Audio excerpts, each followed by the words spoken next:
বাংলাদেশে এবং বাংলাদেশের বাইরে পৃথিবীর বিভিন্ন প্রান্তে যে যেখান থেকে চ্যানেলে দেখছেন আপনাদের সকলকে সাদর আমন্ত্রণ তৃতীয় মাত্রা দেখবার জন্য। প্রিয় দর্শক, আজ জুলাই অভ্যুত্থানের সাফল্যের দ্বিতীয় বর্ষের পূর্তি।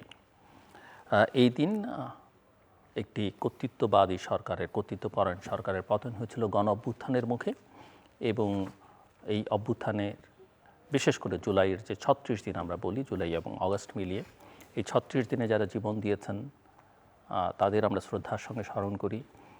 যারা নানাভাবে ত্যাগ স্বীকার করেছেন, আহত হয়েছেন, এখন আহত অবস্থায় আছেন, তাদেরকেও আমরা কৃতজ্ঞতার সঙ্গে স্মরণ করি। এবং এই অভ্যুত্থান যদিও সরকারি চাকরিতে কোটা প্রথার বিরুদ্ধে শুরু হয়েছিল, কিন্তু শেষ পর্যন্ত এর সঙ্গে গণতন্ত্র, বাক স্বাধীনতা, অর্থনৈতিক স্বাধীনতা, বৈষম্য বিরোধী একটা রূপ নিয়েছিল। এবং মানুষ শুধু যে গণতন্ত্রের জন্যে, ভোটাধিকারের জন্যে এই লড়াইটাতে যুক্ত হয়েছিল শেষ পর্যন্ত তা নয়, এর সঙ্গে যে অর্থনৈতিক অনিয়ম, বিশৃঙ্খলা, এই যে দেশের টাকা বাইরে চলে যাওয়া, ব্যাংকগুলো লুটপাট হয়ে যাওয়া, এবং মানুষের দৈনন্দিন জীবনে যে অস্বস্তি, জীবনযাপনে যে অস্বস্তি, সেগুলো কাজ করেছিল।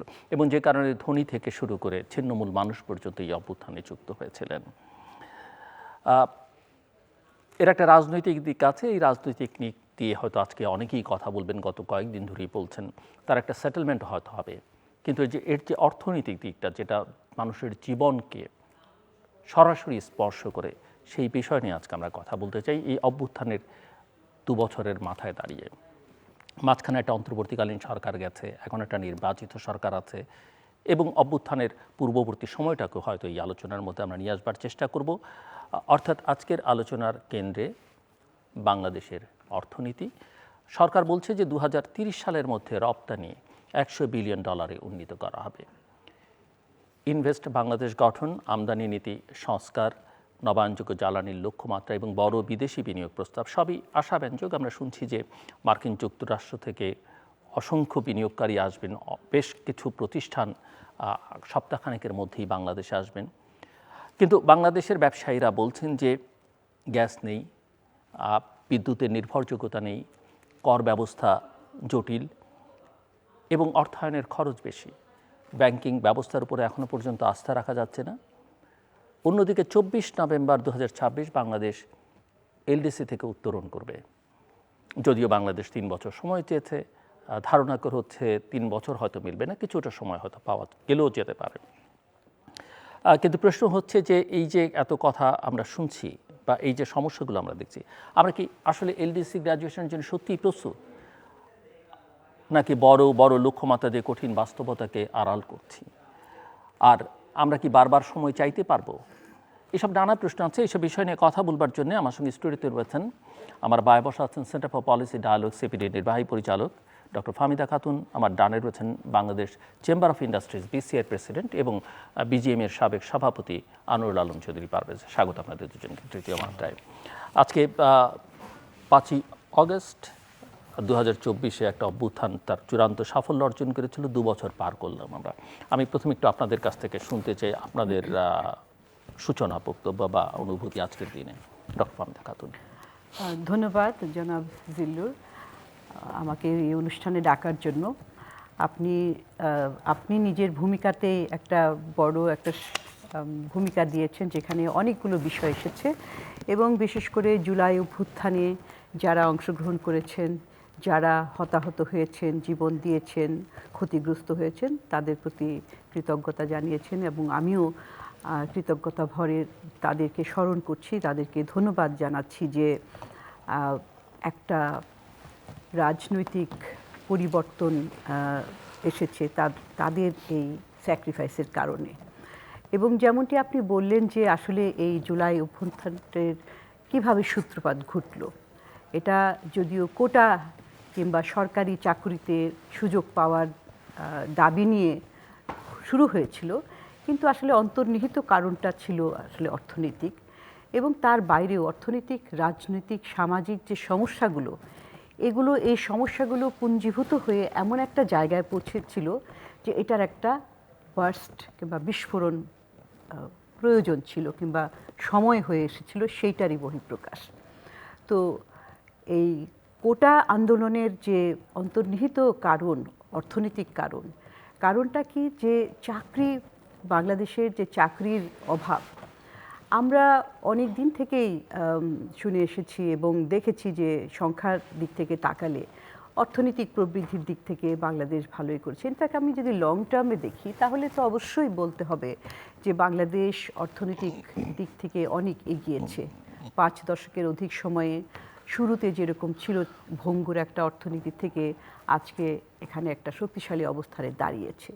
কিন্তু তারপরেও কথা যদি আমরা আরও একটু গভীরে যাই, যে প্রবৃদ্ধি যেটা হয়েছে 6%, 7%, 8%, যদিও এগুলো একটু অতিরঞ্জিত, কিন্তু তারপরেও যদি আমরা ডিসকাউন্ট করে কমাই, তারপরেও যদি 5-5.5% ধরি, তাহলেও কিন্তু একটা ভালো উন্নয়ন বলা যায়। কিন্তু যেই উন্নতিটা হয়েছে সেটার কিন্তু একটা অন্তর্নিহিত একটা ভঙ্গুরতা ছিল। সেই ভঙ্গুরতা কি, প্রবৃদ্ধি যেটা হয়েছে সেই প্রবৃদ্ধির সাথে বিনিয়োগের কোনো সামঞ্জস্য ছিল আবার না। মূল্যস্ফীতি তো অনেক। হ্যাঁ, তারপরে সেই প্রবৃদ্ধি চাকরি দিচ্ছিল না। হ্যাঁ, চাকরি নাই বাজারে, চাকরি নাই, কারণ বিনিয়োগ তো নাই, ব্যক্তি খাতের বিনিয়োগ নাই। একমাত্র চাকরি হচ্ছে সরকারি চাকরি। আর সরকারি চাকরিতে কয়জনকে আপনি চাকরি দেবেন? মোট প্রয়োজনের 5% মতো কিন্তু এই সরকারি চাকরিতে থাকে। তো সেইটার মধ্যে আবার যখন বিভিন্ন ধরনের কোটা দিয়ে বিভিন্ন গোষ্ঠীকে তাদেরকে বিবেচনা রেখে তাদের জন্য রাখা হয়, তার মানে হচ্ছে যে ওই কম একটা বাস্কেটের মধ্যে থেকেও আরও কমে যাচ্ছিল। তখনই তারা আন্দোলনটা করেছে। এখন যদি ওই যে উন্নয়নের গল্পের সাথে যদি চাকরির সুযোগ থাকতো, বিনিয়োগ থাকতো, এবং সেটা যদি হতো, তাহলে এই যে মূল্যস্ফীতির কথা আপনি বলছেন, যে উচ্চ মূল্যস্ফীতি, তখন সেই মূল্যস্ফীতিটাকেও তারা সয়ে নিতে পারে, জনগণ সেটাকে অ্যাবজর্ব করে নিতে পারে কিছুটা হলেও। কিন্তু একদিকে মূল্যস্ফীতি, অন্যদিকে চাকরি নাই, ইনকামও বাড়ছে না, তো ওই রকম একটা অবস্থায় কিন্তু সামগ্রিকভাবেই জনগণ, সেটা আপনার শুধু ছাত্রছাত্রীরা না, আমি, আপনি, এমনকি ব্যবসায়ী যারা আছে, তারা প্রত্যেকেই কিন্তু কোনো না কোনোভাবে একটা চাপের মধ্যে ছিল। তো সেই কারণেই যখন এই জুলাই অভ্যুত্থান শুরু হলো, জুলাই আন্দোলনটা, তখন শেষের দিকে যে কিন্তু সবাই সেটার মধ্যে যুক্ত হতে থাকলো। কারণ সবার মধ্যেই একটা বঞ্চনার একটা ছায়া ছিল। কোনো না কোনোভাবে তারা যেই ধরনের অর্থনৈতিক সুযোগ সুবিধা চাচ্ছিল সেটা কিন্তু পাচ্ছিল না। বরঞ্চ হ্যাঁ, সম্পদ সৃষ্টি হয়েছে। আপনি বলতে পারেন যে আমাদের অর্থনীতির আকার বেড়েছে, জিডিপির আকার বেড়েছে, কিন্তু সম্পদটা কোথায় এসে গেল? একটা জায়গায় যেয়ে কিন্তু সেটা পুঞ্জীভূত হয়েছে, এবং যার কারণে প্রবৃদ্ধি হয়েছে, আবার বৈষম্য বেড়েছে। উপরের 5% হাতে সম্পদের পরিমাণ প্রায় 30% জাতীয় সম্পদের, আর নিচের 5% হাতে 0.29 কিংবা 0.3। অর্থাৎ এই যে বিশাল একটা পার্থক্য, যে জাতীয় সম্পদের যতটা তৈরি হচ্ছে সেটাও সবার মাঝে বণ্টিত হচ্ছে না, এই রকম। তো এইরকম একটা সমাজ ব্যবস্থায়, তার মানে যে আমরা বলি যে শুধুমাত্র যে রাজনৈতিক সংকট, যে জনগণ ভোট দিতে পারছিল না, ভোটটা একটা ফার্সিক্যাল ইলেকশন হচ্ছিল, জনগণের ডেমোক্রেটিক গণতান্ত্রিক অধিকারটাও চর্চা করার সুযোগ ছিল না, কিন্তু তার পাশাপাশি অর্থনৈতিক গণতন্ত্র ছিল না। ডেমোক্রেটাইজেশন অফ ইকোনমি, যেটা আমি বলি, যে অর্থনৈতিক উন্নতি হলে সেটার সুফলটা সবার কাছে যাবে, সেরকম একটা পরিস্থিতিও ছিল না। যার কারণে কিন্তু এই জুলাই হঠাৎ করে তো আসেনি, একে একে পুঞ্জীভূত হয়ে সেটার একটা ফলাফলটা আমরা দেখেছি। তো সেই কারণেই জুলাই থেকে যে আশা আকাঙ্ক্ষা যেটা ছিল, যে এমন একটা সমাজ ব্যবস্থা হবে, এমন একটা রাষ্ট্র ব্যবস্থা হবে, যেই রাষ্ট্র কিন্তু সকলের দেখাশোনা করবে, শুধুমাত্র একটা গোষ্ঠীকে না, শুধুমাত্র একটা দলীয় সদস্যদেরকে না, কিংবা শুধুমাত্র একটা গোষ্ঠীকে দেখবে না, এক ধরনের যারা খুব লয়াল ব্যবসায়ী কিংবা লয়াল প্রাইভেট সেক্টর, যারা কিনা তাদের গুণগান গাইবে, সেরকম দেখবে না, বরঞ্চ সকল। কারণ যখন যেই সরকার ক্ষমতায় থাকে, সেই সরকার সকলেরই। হয়তো আপনি বিভিন্ন জায়গায় ভোট দিতে পারি, সেটা তো গণতন্ত্রের একটা বৈশিষ্ট্য, কিন্তু একটা সরকার যখন আসে, সেই সরকারের দায়িত্ব কিন্তু সকলকে দেখাশোনা করা। সেই জিনিসটা কিন্তু আমাদের মাঝ থেকে হারিয়ে গিয়েছিল। জি, মিস্টার চৌধুরী। ধন্যবাদ। প্রথমে আমি শ্রদ্ধা ভরে স্মরণ করি যারা জুলাইতে মৃত্যুবরণ করেছে এবং যারা আহত হয়েছে তাদের সুস্থতা কামনা করি। আসলে জুলাইয়ের অভ্যুত্থানটা এটা বোধহয় সবারই একটা মনের চাহিদা ছিল এবং এখন 2 বছর পরে মূল প্রশ্ন লেসনটা কি পেলাম, এক্স্যাক্টলি এখন সেটি হলো শিক্ষাটা প্রশ্ন। কি নিলাম। কারণ তখন যেমন ছাত্ররা তারা কিন্তু তাদের লেজিটিমেট রাইট নিয়েই কিন্তু তারা অভ্যুত্থানটা করেছে। তারা আসলে অভ্যুত্থান করতে চায় নাই, তারা আসলে প্রোটেস্ট করতে চাচ্ছে। তারা তাদের ভাষা, তাদের যে ভিতরে যে কান্না, তারা চাকরি পাচ্ছে না, ভবিষ্যৎ দেখছে না, এবং ইকোনমি আস্তে আস্তে শ্রিঙ্ক হচ্ছে, তাহলে তাদের বাবা মা স্বপ্ন ভেঙে যাচ্ছে, এবং এরকম পরিস্থিতি সে যখন তার ভাষায় বলার চেষ্টা করলো তখন দেখা গেলো এটাও কেউ শুনে না, এবং সরকার প্রধান সেই মুহূর্তে রাদার সবাইকে কিন্তু ইগনোরই করছিল। এবং সেই সময় যদি আমরা খেয়াল করি যে এমন কেউ ছিল না যারা আসলে কমফোর্টেবল জোনে ছিল।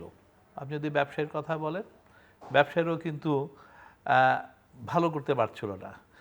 এদিকে দেখা যাচ্ছে যে এনার্জি ক্রাইসিস, ওদিকে ডলারের ডিভ্যালুয়েশন, এবং এনার্জি কিভাবে আসবে, কিভাবে এটাকে সস্তায় আনা হবে তারও কোনো গাইডলাইন নাই, এবং সমাজের মধ্যে একটা বিশৃঙ্খলা, কেউ শোনার নাই, কেউ কিন্তু কারো কথাই কিন্তু শুনছিল না। ব্যাংকগুলো খালি হয়ে যাচ্ছে ব্যাংকগুলি অথবা দখল হয়ে দেখা যাচ্ছে, যাচ্ছে যে ব্যাংকগুলি খালি হয়ে যাচ্ছে, সবই কিন্তু সবাই ফিল করছে। এবং এই অবস্থায় আমার মনে হয় যে সবারই একটা মনের এটা একটা আশা সঞ্চার করেছিল যখন বাচ্চারা এই ধরনের একটা বিপ্লব ঘটালো, এবং সবাই ভেবেছিল যে এটা দরকার, কারণ ইটস এনাফ। এই ওয়ার্ডটাই কিন্তু আসলে সবাই ওই মুহূর্তে কিন্তু আমি সবার মনের ভাষাটা এরকমই ছিল যে ইটস এনাফ, হ্যাঁ, এবার নিড টু বি চেঞ্জ, এবং এটা চেঞ্জ হওয়াটা খুব ডিফিকাল্ট। এবং এই এখন একটা ইয়াং জেনারেশন, তারা যখন সোচ্চার হয়েছে, সুতরাং সরকারের পতন ঘটেছে, সরকারের পতনটা এখন হওয়াটাই স্বাভাবিক, এবং একটা নতুন কিছু আমরা সামনে পাবো, এবং এখান থেকে অনেকেরই কিন্তু অনেক লেসন হওয়ার কথা ছিল। তা আমরা কি দেখলাম? আমরা দেখলাম আমরা যাদেরকে বাংলাদেশের ওই মুহূর্তে অ্যাকসেপ্টেবল মানুষ বলতে যাকে বোঝায়, তিনি ছিল কিন্তু এখন ডক্টর প্রফেসর ইউনূস সাহেব। এবং ইউনূস সাহেবের কাছে কিন্তু সবারই একটা আশা যে এই মানুষটা বেশ কষ্ট করেছে, একে সেই সরকারও কিন্তু নানানভাবে হয়রানি করেছে, আমরা ভেবেছিলাম হয়রানি করেছে, এবং ওনার he has honour connection is very strong, এবং উনি এই দেশকে চেঞ্জ করতে পারবে, ওনার নিজের বয়স হয়েছে এবং উনি দেওয়ার মতন মানুষ। বাট আলটিমেটলি উনি তো ভালো করেনই নাই, এবং ওনার ইন্টেনশনও কিন্তু ভালো ছিল বলে এখন মনে হচ্ছে যে ছিল না। ওনার একটা ভালো ইন্টেনশন, উনি আমাদের স্টুডেন্টদেরকে, ইয়াং জেনারেশনকে রাজা ক্ষতিগ্রস্ত করে দিল। ওদেরকে কিন্তু ওনার এই যে অ্যাডভাইজারি করা, করা, এগুলি কিন্তু ওনার করা উচিত ছিল। এই ধরনের হোপ, এই ধরনের জিনিস করা উচিত ছিল না। বিপ্লব তো আগেও হয়েছিল, আমরা স্বাধীনতা দেখেছি, তখনও কিন্তু স্টুডেন্ট ফ্রন্ট ছিল, কই ওদেরকে কিন্তু সাথে সাথে মন্ত্রী বানাইতে হয়েছে। 90-এ তো একই জিনিস কিন্তু আমরা দেখি নাই। এবং এই জিনিসটা ওদেরকে যেরকম ক্ষতিগ্রস্ত করেছে, আমরা এখানে দেখলাম এখানে মব কালচার নিয়ে আসলো। এখানে উনি কোনো কারো সাথেই উনি রাজার সম্পর্ক রাখে নাই, কিন্তু উনি কোনো ব্যবসায়ীর সাথেও কথা বলে না। উনি ওনার গণ্ডির মধ্যে যাকে মনে হয়েছে উনি তাই করেছে, এবং আলটিমেটলি কি হয়েছে? আলটিমেটলি কিন্তু ইকোনমি আরও 12টা বেজে গেছে আজকে যে, এবং সবারই কিন্তু ধারণা ছিল যে ইটস এনাফ। এখানে এসে কিন্তু এবার সবাই বলেছে যে আমরা পলিটিক্যাল গভর্নমেন্ট চাই। আমরা ব্যবসায়ীরাও কিন্তু বলেছি আমরা পলিটিক্যাল গভর্নমেন্ট চাই, এবং এই গভর্নমেন্টের কাছে আমাদের এক্সপেকটেশন অনেক হাই। এই কারণে, এবং তার ওয়ান অফ দ্য রিজন দেখেন, এখন পর্যন্ত যে এনার্জি যে ক্রাইসিস তখনও ছিল, ব্যাংকিং ক্রাইসিস ছিল, সেই ক্রাইসিসগুলি কোনোটাই উনি কিন্তু ঠিকমতো অ্যাড্রেস করেন নাই। এনার্জিকে নিয়ে কোথায় চলে গেছে রাদার আমাদের কিন্তু 5-6 বছর পিছায় দেওয়া হয়েছে। ব্যাংকিং সেক্টর একটা ডিসিপ্লিনের মধ্যে আমরা ভেবেছিলাম একটা আসবে, but they cannot take the decision, কারণ এটা তাদের কাছে প্রায়োরিটির মধ্যে মনে হয় ছিল না। প্রায়োরিটির মধ্যে বোধহয় ডিফারেন্ট এজেন্ডা ছিল, এবং সেই এজেন্ডাটা কি হয়তো আমি যেহেতু পলিটিশিয়ান আমি আই ক্যানট সে, বাট আমরা দেখেছি যে ব্যবসায়ী যেই কারণে এই বিপ্লব, এই যে ইকোনমিটা যাতে আর স্ট্রং হয়, এবং ইকোনমিকে স্ট্রং করতে গেলে যে জিনিসগুলি ইনস্টিটিউশনগুলি স্ট্রং হওয়া উচিত ছিল, সেই ইনস্টিটিউশন কোনোটাই কিন্তু স্ট্রং হয় নাই। আমরা খালি একমাত্র জুডিশিয়ারি দেখেছি যে একটা রিফর্ম করার একটা সুন্দর উদ্যোগ নেওয়া হয়েছিল, কিন্তু আমি এডুকেশন ইনস্টিটিউশন দেখি যে ধ্বংস হয়ে গেছে। সেই এডুকেশন ইনস্টিটিউশন টিচাররা যেতে এখন ভয় পায়, এবং এই ধরনের অবস্থা কিন্তু হওয়ার কথা ছিল না। আজকে আমি দেখি law and enforcement is not functioning, এবং প্রতিদিন কিন্তু আমরা দেখি, আমি যখন দেখি যে মোহাম্মদপুরের ওসি বা র্যাব প্রধান বলে আমাদের দ্বারা হ্যান্ডেল করা খুব কঠিন, আমরা অল্প কিছু মানুষ, আমাকে তখন আরো প্যানিক করে। এই জিনিসগুলি কিন্তু হওয়ার কথা ছিল না। আজকে ব্যুরোক্রেসি যদি দেখেন, ব্যুরোক্রেসিতে কিন্তু উনি কি আনলো, উনি 13 বছরের রিটায়ার্ড 14 বছরের রিটায়ার্ড লোককে উনি এনে বসায়া ব্যুরোক্রেসির মধ্যেও কিন্তু একটা ট্রাস্ট ডিস্ট্রাস্ট এবং নন ফাংশনাল কিন্তু হয়ে গেছে। সো ইনস্টিটিউশন যদি ফাংশনাল না হয়, এবং যেখানে education is a very important এবং জুডিশিয়ারি ইজ ইম্পর্টেন্ট, এগুলিকে যদি ঠিক মতো না করা হয়, তাহলে তো ভবিষ্যৎ দেখতেও কিন্তু ভয় লাগবে। সো একটা নির্বাচন হলো, একটা নির্বাচিত সরকার প্রায় 6 মাসের কাছাকাছি চলে এসছে, এবং সরকারের ভাষ্যে অর্থনীতি ঘুরে দাঁড়াচ্ছে, কিন্তু অনেক বিশ্লেষক বা ব্যবসায়ীরা বলছেন যে পুনরুদ্ধার এখনো ভঙ্গুর। সো ডক্টর ফাহমিদা খাতুন, আপনি কিভাবে বর্ণনা করবেন অর্থনীতিকে? এটা কি পুনরুদ্ধার, স্থবিরতা, নাকি সংকট পরবর্তী সাময়িক স্থিতি? ধন্যবাদ। আসলে এই সরকারের জন্য যে অর্থনীতি একটা উত্তরাধিকার সূত্রে পেয়েছে, সেটা থেকে পুনরুদ্ধার এখন অনেক দেরি। সরকার নিজেই বলেছেন যে, মাননীয় অর্থমন্ত্রী তো বলেছেন 2 বছর লাগবে ঘুরে দাঁড়াতে। তো যেই জিনিসটা দেখেন, যেটা এই ফেব্রুয়ারি মাসে যখন ইলেকশন হলো, তখন তারা কি পেল? তখন পেল উচ্চ মূল্যস্ফীতি, জিডিপি প্রবৃদ্ধির হার নিম্নমুখী, বিনিয়োগ নিম্নমুখী, আর্থিক শৃঙ্খলা, আর্থিক খাতে অর্থাৎ ব্যাংকিং খাতে শৃঙ্খলার এবং একটা স্ট্রেস, তারপরে হচ্ছে রেভিনিউ কালেকশন নিম্নগামী। তো আপনি কোনো দিকেই একটা স্বস্তি ছিল না, সেরকম একটা জায়গায় তারা পেয়েছে। এবং তারপরে এখন 5 মাস চলছে, এর মধ্যে একটা বাজেট দিয়েছেন সরকার। তো সেইখানে কিছু পথরেখা আছে 1 বছরের জন্য, আর তার আগে যেটা নির্বাচনী ইশতেহার ছিল, সেখানেও তারা অর্থনীতির উন্নয়নের বিভিন্ন পথরেখা, বিভিন্ন কর্মসূচি সংস্কারের কিছু ঘোষণাও দিয়েছেন। তো এখন যেটা আসলে আমি বলবো না যে খুব একটা ঘুরে দাঁড়িয়েছে, এমনকি থেমে গেছে সেটাও বলা যাচ্ছে না। কারণ কি দেখেন, মূল্যস্ফীতি কিন্তু এখনও এই জুন মাসে 9.13%, একটু কমছে আবার বাড়ছে। মূল্যস্ফীতি বলা যেতে পারে গত 3-4 মাস ধরে প্রায় একই রকম। হ্যাঁ, প্রায় একই রকম। তো হ্যাঁ, ঊর্ধ্বমুখী এখনো। আর আবার সেটা কমাতে আবার কঠোর এক ধরনের মুদ্রানীতিও নেওয়া হয়েছে। হ্যাঁ, কঠোর, সেটা কমানোর জন্য সেটা বলছি যে মুদ্রানীতিটা কাজ করছে না। ব্যবসায়ীরা আবার কম সুদে ঋণ চাইছেন, কেন্দ্রীয় ব্যাংক তো এই যে পরস্পর বিরোধী চাপ, সেটাও কিভাবে সামলাবে, সেটাও একটা বড় ইস্যু। যে পলিসি কোহেরেন্স জিনিসটা আসলে একটা উভয় সংকটের মধ্যে। তো আপনি দেখেন যে মূল্যস্ফীতি কমানোর জন্য সংকোচনমূলক মুদ্রানীতি, আবার বিনিয়োগ যদি আমি করতে চাই, বাড়াতে চাই ব্যক্তি খাতে, তখন কিন্তু বিনিয়োগের কস্ট অফ ডুইং বিজনেস এমনিতেই আমাদের দেশে বেশি, তারপরে হচ্ছে যে সংকোচনমূলক মুদ্রানীতি অর্থাৎ পলিসি রেট বেশি থাকলে সুদের হার, ঋণের সুদের হার বেশি, তখন আরও বেশি কস্ট অফ ডুইং বিজনেস বেড়ে যায়। তাহলে কি সেটা বিনিয়োগ বান্ধব নীতিমালা হলো? না, সেটাও না।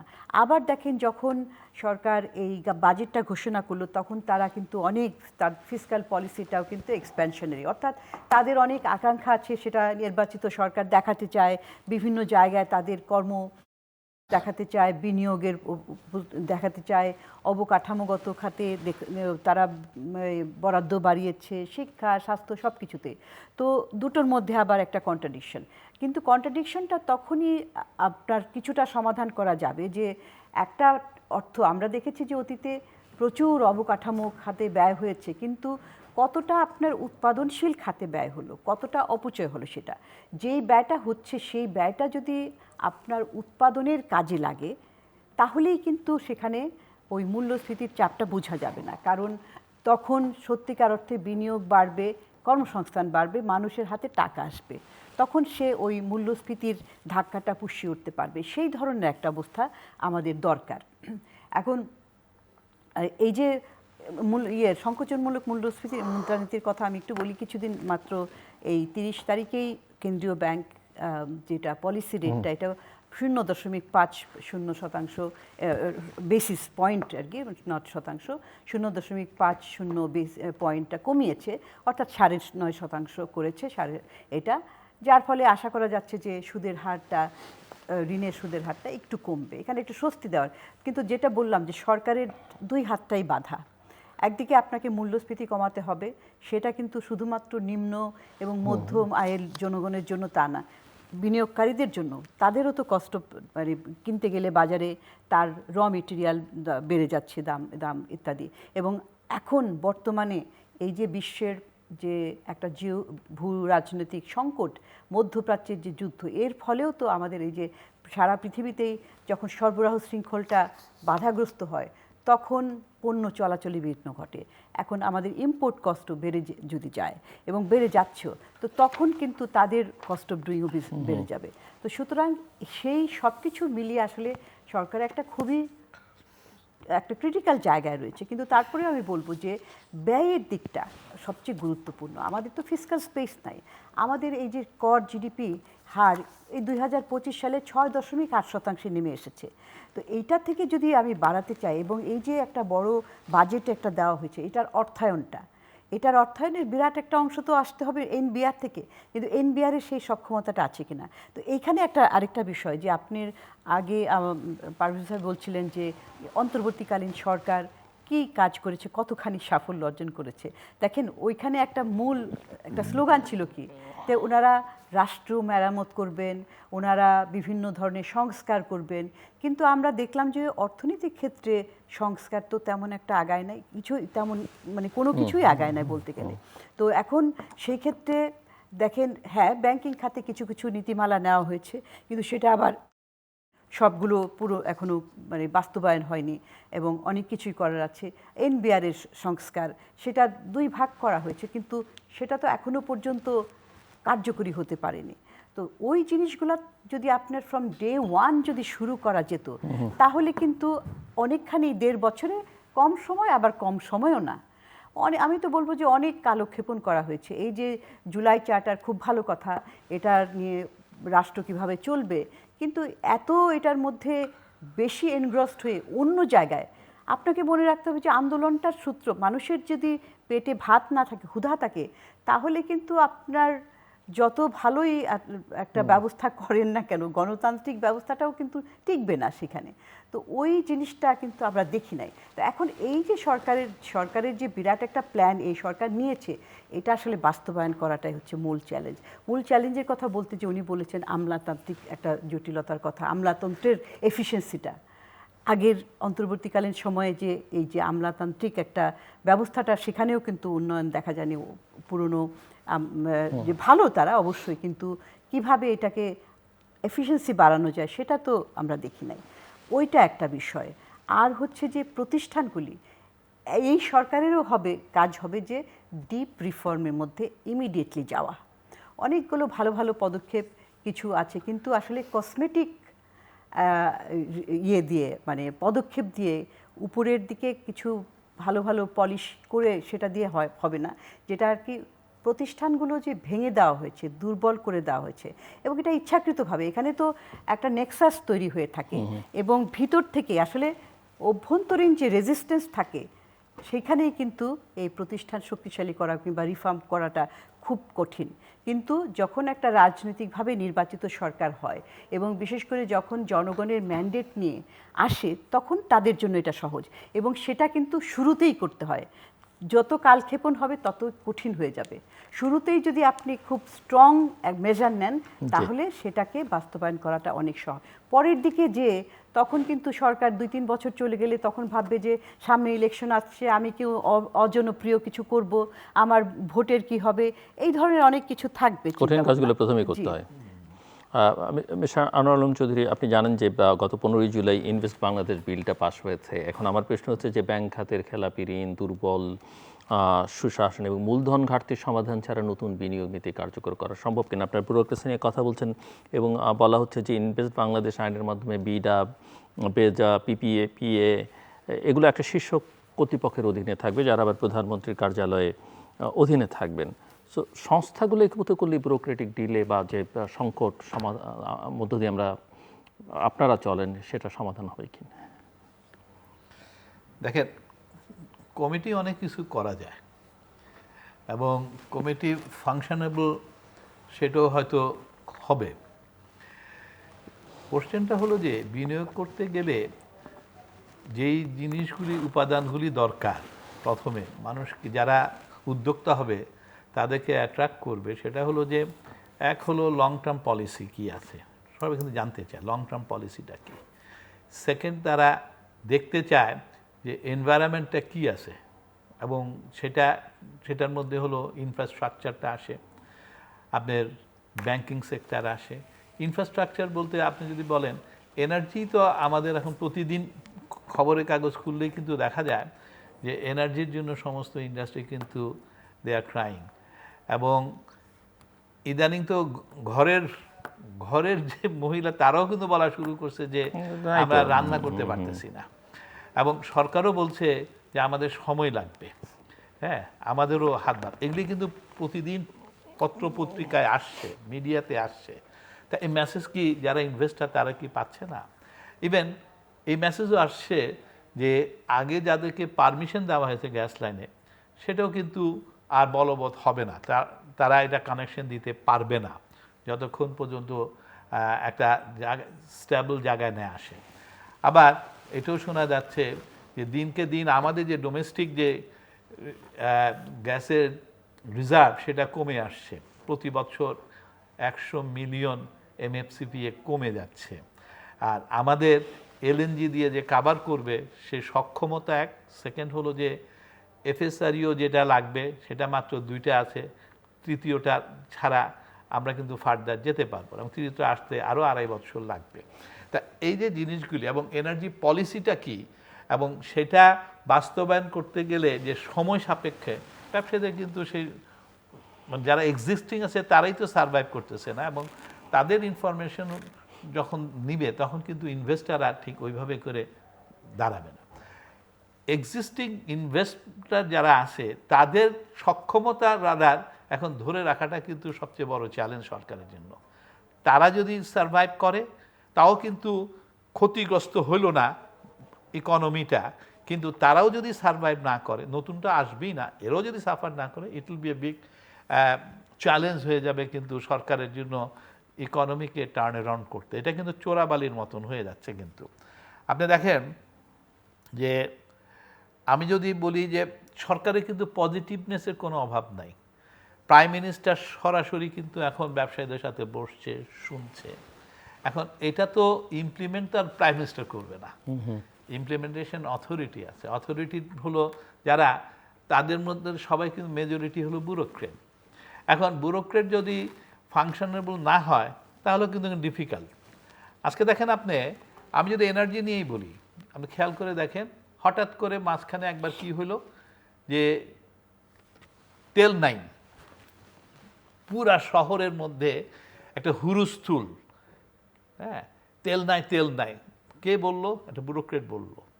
এদের কিন্তু মন্ত্রী বলার চেষ্টা করলো যে না, আমাদের কাছে কিন্তু এনাফ ডিজেল আছে, এনাফ অকটেন আছে, এটা নিয়ে কিন্তু টেনশনে কিছু নাই। এই যে প্যানিক, এই প্যানিকটা কি করে? এই প্যানিকটা কিন্তু দেশেও যেমন অস্থিরতা সৃষ্টি করে, বিদেশেও কিন্তু এই মেসেজগুলো কিন্তু চলে যায়। আজকে দেখেন ব্যাংকিং সেক্টর, এখন ব্যাংকিং সেক্টরে দেখা যাচ্ছে যে এভরিডে পত্রপত্রিকায় আমাদের ব্যাংকে NPL বাড়ছে, ব্যাংকগুলি টাকা দিচ্ছে না, ব্যাংকগুলি আরও সিক হয়ে যাচ্ছে, এই ইনফরমেশনগুলো কিন্তু বাইরে চলে যাচ্ছে। ওরাও যেরকম ভয় পাচ্ছে, দেশীয় লোকরাও কিন্তু ভয় পাচ্ছে, এবং ব্যাংকের কিন্তু আস্তে আস্তে ক্যাপাসিটিও কিন্তু কমছে। আবার অন দ্য আদার হ্যান্ড সরকার যে এটার যে একটা উদ্যোগ নিবে, এটাকে কি করা উচিত, এবং এগুলি কিন্তু খুব ড্রাস্টিক রেসপন্ড করতে হয়, এগুলি নিয়ে সময়ক্ষেপণ করা যায় না কিন্তু, এবং সেই জায়গাটা কিন্তু দেখা যাচ্ছে না। এবং সেটা কি হতে পারে, যেমন ধরুন আমরা দেখলাম যে গ্রিসে আমরা দেখি যে 54টা ব্যাংক, ওদের অবস্থা কিন্তু আরও খারাপ ছিল। 54টাকে তারা মার্জ করে ওরা 4টার মধ্যে আনছে। হ্যাঁ, তা আমরা এই ধরনের কি ডেসপারেশন কি আমাদের আছে কিনা? আমরা কি কখনো চিন্তা করছি যে আমাদের যেগুলি ব্যাংক যেগুলি সিক হয়ে গেল, এখান থেকে মানি সাইফনি হয়ে গেল, হ্যাঁ, এগুলি এবং যেগুলি ভালো ব্যাংক, ওদের সবাইকে নিয়ে বসে ওয়াই নট উই টেকে এমন একটা স্টেপ যে যেখানে ফান্ড কিন্তু আপনাকে ইনজেক্ট করতে হবে। এখন ফান্ডটা কিভাবে আপনি ইনজেক্ট করবেন? ফান্ডটা আপনি গভর্নমেন্ট যদি সোভারেনিটির এগেইনস্টে শেয়ার মার্কেট থেকে টাকা উঠান, গভর্নমেন্ট গ্যারান্টি দিল এবং ওইভাবে কিন্তু ওখানে শেয়ার ছাড়া হলো, এবং ওখান থেকে টাকা উঠায় কিন্তু আপনি এই ব্যাংকগুলোকে কিন্তু ওই যেই টাকাটা সরে গেল, এটা কিছু অংশ যদি আপনি ইনজেক্ট করাইতে পারেন, তাহলে কিন্তু আস্তে আস্তে কিন্তু দাঁড়ায় যাবে। আর না হলে কি হবে, এই যে ওদের যে এনপিএল বাড়ছে, গভর্নমেন্ট যতই চেষ্টা করুক, ব্যাংক কিন্তু কখনো আপনাকে লোয়ার ইন্টারেস্ট রেটে ফান্ডিং করতে পারবে না। আবার on the other hand government যদি সেটা না করতে, ব্যাংক যদি এগুলি কমাইতে না পারে, তা প্রাইভেট সেক্টরের ইনভেস্টমেন্ট কিন্তু কখনো অ্যাট্রাকটিভ হবে না। আপনার এনার্জিও নাই, আপনার ইন্টারেস্টও হাই, আবার আপনার ইনফ্লেশনও হাই, ইনফ্লেশনের কারণে কনজাম্পশনও কমে যাচ্ছে, এবং এইগুলি কিন্তু সবগুলি কস্ট অফ প্রোডাকশন কিন্তু হাই করে দিচ্ছে। আবার অন দ্য আদার হ্যান্ড গভর্নমেন্টের কিন্তু এনবিআর এর কালেকশন যেহেতু এনাফ হচ্ছে না, সে কিন্তু তার এডিপি বাস্তবায়ন করতে পারছে না। তার এডিপি মাত্র এবার 64% হয়েছে, এবং এডিপি যদি বাস্তবায়ন না হয়, তাহলে যে ইন্ডাস্ট্রি, ডোমেস্টিক ইন্ডাস্ট্রি যেগুলি আছে বড় বড়, সেগুলো কিন্তু আর ভাত পাচ্ছে না কিন্তু। সো এখন নাও ইউ কাম ব্যাক, আপনি বিডা কি করতে পারে? আপনি বিডার কাছে এখন আপনি সবই নিয়ে আসলেন, যে আমরা হোল সিস্টেমটা আগে 34টা ধাপে একটা পারমিশন নিতে হইতো, এখন ওয়ান স্টপ সার্ভিস করতে আন্ডার ওয়ান আমব্রেলা, ওয়ান স্টপে আমরা 1 সপ্তাহের মধ্যে বা 2 সপ্তাহের মধ্যে দিব। আর পারমিশন দিয়ে আমার কি হবে? আমার যদি এনার্জি না থাকে, আপনি পারমিশন কি, আমি কি করব? আপনি যদি ফাইন্যান্স কস্ট না থাকে, আমি কি করব? আপনার যদি ডোমেস্টিক ইন্ডাস্ট্রি ডিমান্ড যদি না থাকে, আপনি যদি এডিবি বাস্তবায়ন না করেন, আপনি যদি ইনফ্লেশন হাই এইভাবে হয়ে থাকে, আমি ইন্ডাস্ট্রি তো চলবে না। একটা প্রশ্ন আমি আপনাকে করতে চাইছি, খুব ছোট করে যদি উত্তর দেন, যে বিনিয়োগ নীতিতে দেশি বিদেশি পুঁজির ভারসাম্য কিভাবে তৈরি করা যাবে? কারণ অনেক সময় বিদেশি বিনিয়োগকারীদের জন্য অভিযোগ হচ্ছে যে তারা বেশি সুবিধা পাচ্ছে, বা দেশি বিনিয়োগকারীরা সুবিধা পাচ্ছে না। এটা কি ঠিক? দেখেন, বিদেশিরা কিন্তু রাদার এই সরকার কিন্তু বিদেশিকে বেশি অ্যাডভান্টেজ দেওয়ার চেষ্টা করছে, যেটা দেশিরা কিন্তু পাচ্ছে না। আপনি আমাকে বলেন তো দেখি, বিদেশিরা এই দেশে ডিভিডেন্ডের এগেনস্টে কিন্তু ট্যাক্স দেয় না, আমি কিন্তু ডিভিডেন্ডের এগেনস্টে ট্যাক্স দেই। বিদেশিরা এই দেশে যে ফান্ড আনে, ও কিন্তু অনেক সস্তায় ফান্ড আনে, আমি কিন্তু সস্তায় ফান্ড আনতে পারি না। সুতরাং ওর কিন্তু কস্ট অফ প্রোডাকশন কিন্তু কম হয়ে যাচ্ছে, হ্যাঁ, আমার কিন্তু কস্ট অফ প্রোডাকশন অনেক হাই, এবং ওকে রাদার ইকোনমিক জোন বা এগুলি করে ওকে কিন্তু আরো এক্সট্রা ফ্যাসিলিটি দেওয়া হচ্ছে, এবং যারা আমরা বাইরে করতেছি সেখানে কিন্তু সে এক্সট্রা ফ্যাসিলিটি, তাতে কি এখন বিনিয়োগ বারবার সম্ভাবনা দেখা যাচ্ছে বিদেশি বিনিয়োগে? বিআই অফকোর্স ওরা তো কম্পিটিটিভ হবে, কিন্তু কোশ্চেনটা হলো ওরাও কিন্তু এই মুহূর্তে খুব একটা উৎসাহী হবে না। কারণ ওরা কিন্তু প্রথমে চিন্তা করবে দেশি ইনভেস্টররা কি সেফ ফিল করতেছে, তারা কি সুরক্ষা ফিল করতেছে, তাদের ইনভেস্টমেন্ট কি সেফ। তাদের ইনভেস্টমেন্ট যদি সেফ না হয়, তা আমার ইনভেস্টমেন্ট কেমনে সেফ হবে? কারণ আজকে হয়তো গভর্নমেন্ট এই কথাগুলি, এই সাপোর্টগুলি দিবে, কালকে যখন দেশিগুলিও আরো মানে সাফার করতে থাকবে, ও কিন্তু আমাকে পরে বাধাও দিতে পারে। এরকমও কিন্তু একটা মানসিকতা আসবে কিন্তু একটা সময়। ডক্টর ফাহমিদা খাতুন। উনি অনেক সমস্যাগুলির কথা বললেন, সেগুলি আসলে সমস্যা প্রচুর চারিদিকে। তো এর মধ্যে একটা দুটা ভালো খবর যে নাই তা না, আমাদের যে রিজার্ভটা বিল্ড আপ হচ্ছে, যেটা একেবারে ইনফ্যাক্ট 2024 আগস্টে তো এটা 20 বিলিয়নের নিচে নেমে গিয়েছিল, এখন সেটা প্রায় $32 বিলিয়ন পৌঁছেছে। তো এটা একটা, এবং তারপরে এটা থ্যাঙ্কস টু রেমিটেন্সেস। ইনফ্যাক্ট এক্সপোর্ট গ্রোথটাও কিন্তু হ্যাঁ জুলাই থেকে মে পর্যন্ত নেগেটিভ -2% মতো। তো এবং সারা বছরই ভোলেটাইল ছিল। তো এই যে আমরা রোবাস্ট এক্সপোর্ট গ্রোথ একটা দেখতাম, সেটা আমরা দেখতে পাইনি। তো রেমিটেন্সের উপর ভর করেই মূলত কিন্তু এই যে ফরেন এক্সচেঞ্জ রিজার্ভটা বাড়ছে, এটা একটা। আরেকটা হচ্ছে যে কারেন্সি ফ্ল্যাকচুয়েশনটা অনেকটাই কমেছে, যদিও মাঝে মাঝে ওঠানামা করে। তো এগুলো একটা ভালো জিনিস, কিন্তু খেয়াল করতে হবে যে বিনিয়োগের কথা যখন বলছেন, আন্তর্জাতিকভাবে কোন ধরনের মেসেজটা যাচ্ছে বাংলাদেশ সম্পর্কে। আমি দুটো উদাহরণ দিচ্ছি যে কিভাবে বিশ্বের যাদের সাথে আমাদের অর্থনৈতিক লেনদেন হয়, যারা আমাদের অর্থনীতি নিয়ে অবজার্ভ করে তাদের। কিছুদিন আগে 12 থেকে 16 জুলাই IMF-এর যে টিম আসলো, তারা বাংলাদেশ সরকারের আমন্ত্রণে এসেছে, কারণ বাংলাদেশ সরকার আবার আরেকটা লোন নেওয়ার জন্য চিন্তাভাবনা করছে। তখন তারা এই বাংলাদেশের বিভিন্ন স্টেক হোল্ডারদের সাথে কথা বলেছে, বাংলাদেশের অর্থনীতি পর্যবেক্ষণ করেছে। তারপরে তারা কি ধরনের একটা অবজারভেশন দিল, সেটা তারা বলল যে আমাদের বাজেটে কিন্তু জিডিপির প্রবৃদ্ধি 2027 অর্থ বছরে, চলতি অর্থ বছরে সরকার নির্ধারণ করেছে 6.5%। তো IMF বলছে যদি সংস্কার না করা হয়, যদি ব্যাংকিং খাতে শৃঙ্খলা ফিরে না আসে, যদি রাজস্ব বিভাগের সংস্কার না করা হয়, তাহলে কিন্তু এই প্রবৃদ্ধি আপনার 3.5% নেমে যাবে এটা, এবং মধ্যমেয়াদে 3% নিচে চলে যাবে। তো এটা একটা বিরাট কঠিন বার্তা। কোথায় আমরা এক্সপেক্ট করছি 6.5%, যদিও আমি মনে করি যে এই চলতি অর্থ বছরে এই সরকারের আমাদের এই যে BBS অর্থাৎ বাংলাদেশ ব্যুরো, পরিসংখ্যান ব্যুরো, তারা বলছে 4.1% হবে, 26-এর কথা বলছি। অর্থ মন্ত্রণালয় বলেছে 5%। তো যদিও ধরুন 4%-এর কাছাকাছি হলো, সেখান থেকে 4 থেকে 6.5%, সেটা করতে গেলে কি পরিমাণ বিনিয়োগ লাগবে আপনার, কি ধরনের সেবা সার্ভিস ব্যুরোক্রেটিক এফিসিয়েন্সি লাগবে, সেটা তো অনেক বিষয়। তো কিন্তু 5ও না, 4.5 না, 3.5% নেমে যাবে, এটা একটা বার্তা। এবং তারা বলছে যে এটা রিফর্মটা খুবই গুরুত্বপূর্ণ, এই দিকে তারা নজর দিচ্ছে। দ্বিতীয় আরেকটা বিষয়, S&P যারা ক্রেডিট রেটিং করে থাকে, তারা তাদের একটা আউটলুকে বলেছে, তারা রেটিংটা বাংলাদেশের জন্য ঠিকই রেখেছে, কিন্তু তারা বলছে বাংলাদেশের আউটলুকটা সামনের দিনে পজিটিভ থেকে নেগেটিভে নিয়ে গিয়েছে। এবং তারা সেখানে এই যে সমস্যাগুলির, আপনার এই ব্যাংকিং খাতের সমস্যা, রাজস্ব আহরণ, জ্বালানি, বাণিজ্য নীতি, এই সমস্ত সব কিছু তারা এই সমস্যাগুলিকে তুলে এনেছে। তো এগুলো তো বিনিয়োগকারীরা দেখছে। তো বিনিয়োগকারী কখন আসে? সে যখন দেখতে পায় যে তার সামনে কি আছে, সামনেটা আজকে, এবং আজকে থেকে সামনের দিনে কি হবে, 5-10 বছর, তারা তো আর 2-1 বছরের জন্য আসে না।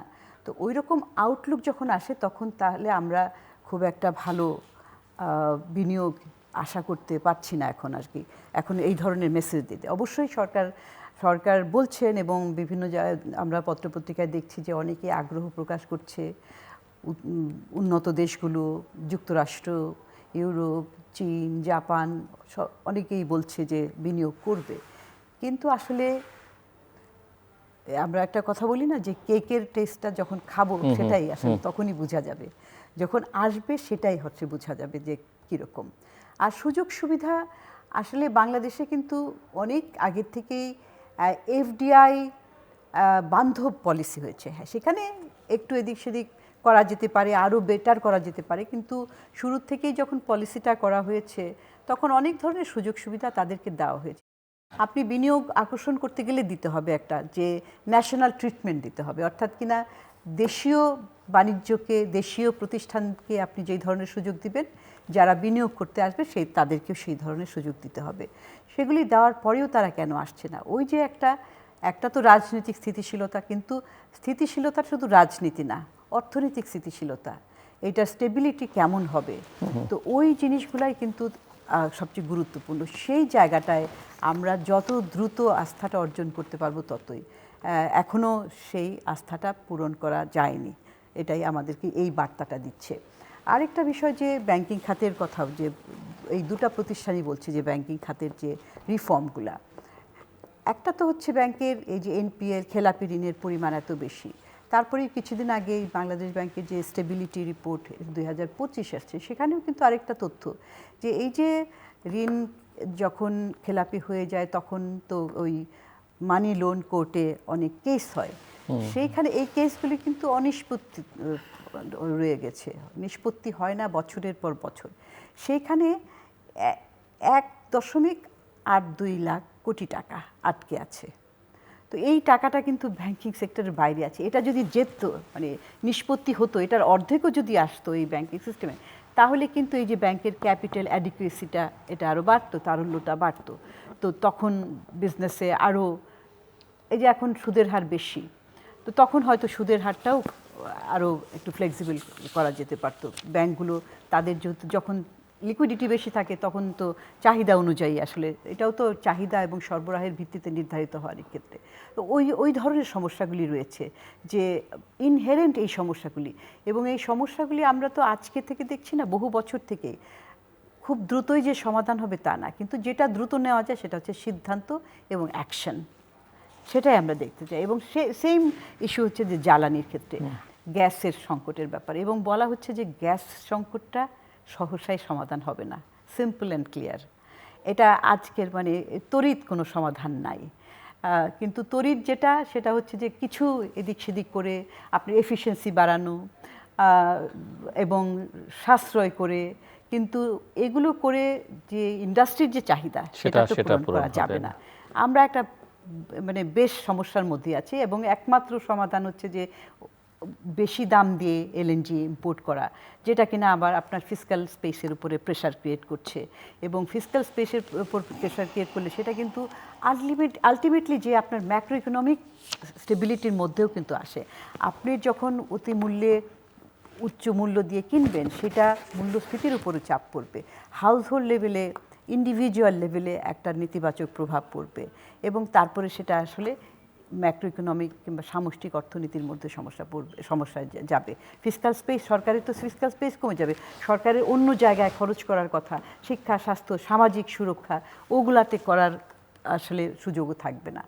তো এই বিষয়গুলি আসলে আমার মনে হয়, এবং আরেকটা বিষয়, এই সমস্যাগুলি কিন্তু একটা আন্তঃমন্ত্রণালয়, কোনো একটা একক মন্ত্রণালয়, অর্থ মন্ত্রণালয়ের না শুধু, এটা একদিকে জ্বালানি মন্ত্রণালয়, কৃষি, বাণিজ্য, তারপরে হচ্ছে যে এই শিক্ষা, স্বাস্থ্য যদি কথা বলি, এই সমস্ত সবগুলোর সাথে আসলে ইন্টিগ্রেটেডভাবে আছে। সমাধানটাও আসলে ইন্টিগ্রেটেড ওয়েতেই করতে হবে। Mister Chowdhury, private sector advisory কাউন্সিলের আগের আলোচনা উত্থাপিত 28টা বিষয় তুলে ধরা হয়েছিল, এবং সরকার বলেছে যে 21টি বিষয়ে তারা সিদ্ধান্ত নিয়েছে। আমার প্রশ্ন যে আপনারা কি মাঠ পর্যায়ে সেই পরিবর্তনটা দেখতে পাচ্ছেন কিনা? কেউ কিন্তু আসলে দেখতে পায়নি, এবং যারা এটার সাথে সম্পৃক্ত তাদের সাথে যখন কথা বলি, তারাও কিন্তু নিজেরই শিওর না আসলে কী কী ধরনের পদক্ষেপ। একটা হলো যে, যেটা আমি বললাম যে সরকারের কিন্তু মাইন্ডসেটটা খুব পরিষ্কার, দে ওয়ান্টেড টু হেল্প, তারা শুনছে এবং তারা হয়তো ইনস্ট্রাকশন দিচ্ছে, but it is not functioning. এখন দেখেন যে এনার্জি, ফর এক্সাম্পল, এনার্জি নিয়ে কিন্তু ইন্ডাস্ট্রিগুলি কেউই কম্পিটিটিভ হতে পারছে না। প্রত্যেকে উল্টা আরও এখন দেখা যাচ্ছে যে প্রোডাকশান 35 থেকে 40% প্রোডাকশানই হচ্ছে না। এগুলি কিন্তু আলটিমেটলি অ্যাফেক্ট করবে ইন্ডাস্ট্রি, যারা উদ্যোক্তা আছে তারা তো আস্তে আস্তে কিন্তু তারাও ক্লাসিফাইড হয়ে যাবে, এবং ব্যাঙ্কগুলি কিন্তু আরও ক্রাইসিসে পড়বে। এখন এই যে এনার্জি, গ্যাস ডিস্ট্রিবিউশন যেটা যা আমার কাছে আছে এখন, সেটাকে নিয়ে কিন্তু আমাকে কিন্তু ভাবতে হবে কিন্তু, এবং আমার দরকার কতটুকু। আমার ইন্ডাস্ট্রিতে কিন্তু 900 MFCFE দেওয়া হতো, এখন এই 900 MMSCM জায়গায় এখন 700 এখন দেওয়া হচ্ছে। এই 700-র কারণে কিন্তু এসব ক্রাইসিসগুলি হচ্ছে। এখন ওকে কিভাবে 900 দেওয়া হবে এবং আদৌ ইন্ডাস্ট্রিকে প্রায়োরিটি দিবে কিনা সেটা কিন্তু এখন গভর্নমেন্টকে ঠিক করতে হবে। গভর্নমেন্ট যদি সেটাকে রাখতে পারে, 900 কিন্তু is not enough, 1000 is minimum required. তার মানে সেটাকে করতে গেলে দেখা যাবে যে তাকে ফার্টিলাইজার, তাকে দেখা যাবে যে এই যে সিএনজি, হ্যাঁ, এগুলো কিন্তু একটু কমায় দিতে হবে বা বন্ধ করতে হবে। দেখা যাবে যে তাকে কি জানি বলে পাওয়ার সেক্টরে ওখানে একটু কমায় দিতে হবে, এবং পাওয়ার সেক্টরে ফুয়েল দিয়ে আবার চালানোর চিন্তা করতে হবে। কয়লাগুলি নিয়ে চালানোর চেষ্টা করতে হবে। এই জায়গাগুলি, এই ম্যানেজমেন্টটা কিন্তু গভর্নমেন্টের করা উচিত, এবং এগুলি মানুষ দেখতে চায়। মানুষ like to see they yes is functioning. এবং মিড টার্মে কী হবে, যেমন আমি একটা বললাম যে ওনারা ইমিডিয়েটলি যেমন এক্সট্রাক্ট করার জন্য 2টা রিগ অর্ডার দিয়ে দিছে, আবার আরেকটা রিগ দেওয়ার জন্য টেন্ডার চলছে। FSRU একটা দেওয়া হয়েছে, হ্যাঁ, যেটা আরও হয়তো মানে 2 বছর আগে দেওয়া যেত, যেটা ইংলিশ সরকার করে নাই, সেটা দিয়েছে। এবং আরও একটা কিন্তু প্রসেস দিচ্ছে। এগুলি কিন্তু পজিটিভ মাইন্ডসেট, মানুষ কিন্তু can feel it. But how about the কয়লা? আমার যে কয়লা আছে, আবার কয়লাটাকে ব্যবহার করতে হবে। আমি কয়লাটাকে কেন আমি কনসিডারেশন নিচ্ছি না? এবং এখন সরকার কিন্তু এটা নিয়েও এখন ভাবছে। রিসেন্টলি যখন আমি মন্ত্রীকে প্রশ্ন করলাম, উনি বললো যে হ্যাঁ, ওনারা এটা নিয়ে এখন সিরিয়াস। অথচ 1 মাস আগেও কিন্তু দেখলাম যে এটা নিয়ে ওরা কয়লা নিয়ে আলাপ করতে ইন্টারেস্টেড ছিল না। সো এই জিনিসগুলি হয় কি, এগুলি তখন একটা আশা জাগায়।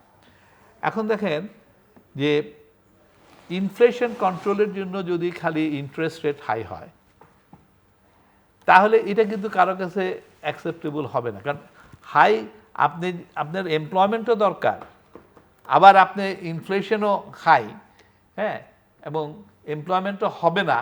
এইরকম সিচুয়েশনে কিন্তু আপনাকে ব্যাংক ফান্ডিং করতে বা ইন্ডাস্ট্রিকে প্রমোট করতে কিন্তু ব্যাংকের উদ্যোগ নেওয়া উচিত।